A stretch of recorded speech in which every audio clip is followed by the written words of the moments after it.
Well, where I'm from, everybody knows who Mrs. Dole was, and her cookbook was legendary. It was the standard that all Southern cooks are judged by. Long before Julia Child or Paula Dean, there was Henrietta Stanley Dull. Henrietta was born on her family's plantation in Lawrence County, Georgia, on December 6, 1863. Henrietta's family boasted a fine pedigree, including 3 colonial governors on her father's side. I grew up thinking Miss Dole was a rock star. She's from Lawrence County, and I am too, and it just a lot of connections through the years. During her early years, Henrietta observed the cooks who provided the daily meals for her family. She would try each dish and commit it to memory. As a child, Henrietta bribed the cooks to allow her to make cornbread, which would become her favorite. You can make it thick, thin, with lacy edges that get deliciously brown. Oh, I do love cornbread. I suppose I just love cooking. She was just a lovely person, and she knew good nutrition even though she had not studied. But, you learn by doing and you learn by reading. So there was a lot of things that she could research on her own.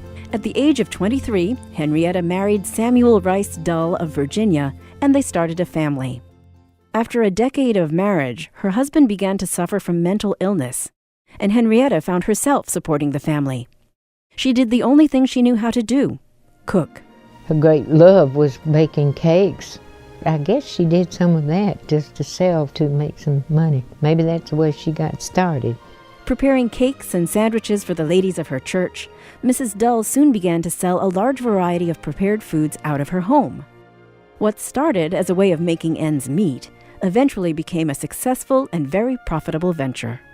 Well, when I first came to work for a gas company, Ms. Dull lived in the territory that I had.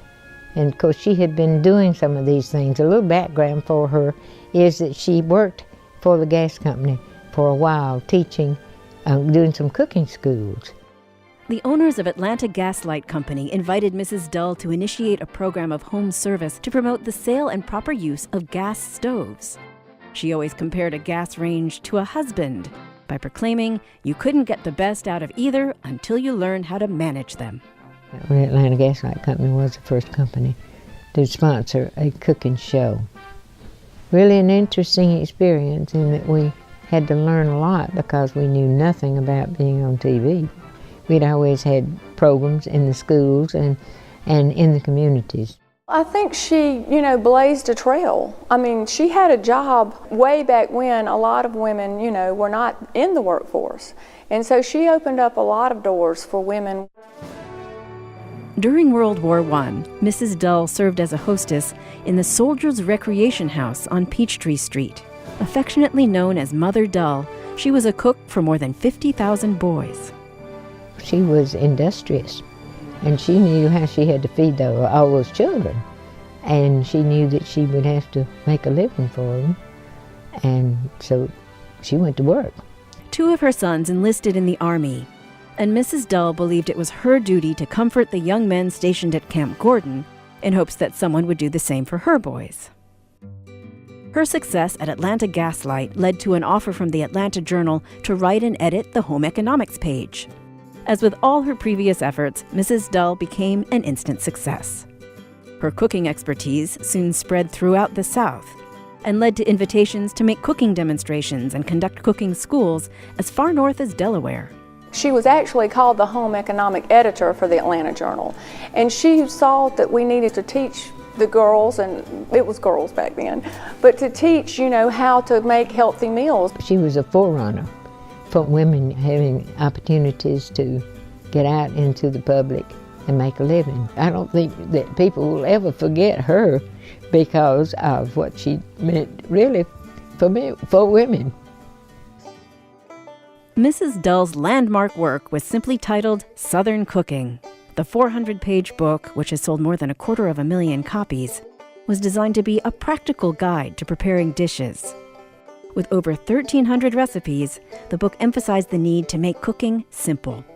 And she has a lot of recipes, and Ms. Dull probably had some by word of mouth, fried chicken, and I'm sure any Southern lady's going to have fried chicken in that. Southern Cooking was dedicated to friends, the women of Atlanta, and the South. It is still defined by culinary connoisseurs as the Bible of Southern cooking. Well, it was out of print for a while, and then the University of Georgia printed it again. And it was the wedding present of choice, because really, if you're going to be in the South and you're going to cook, you've got to have that cookbook. After 20 years with the Atlanta Journal, Mrs. Dull retired in 1938. For another 20 years and well into her 90s, she enjoyed cooking for friends and family in times of celebration and in times of grieving. Henrietta Stanley Dull died on January 28, 1964, at the age of 100. Her life was described as one of unselfish service and outstanding achievements. She blazed so many trails for women in Georgia. She really is a true icon.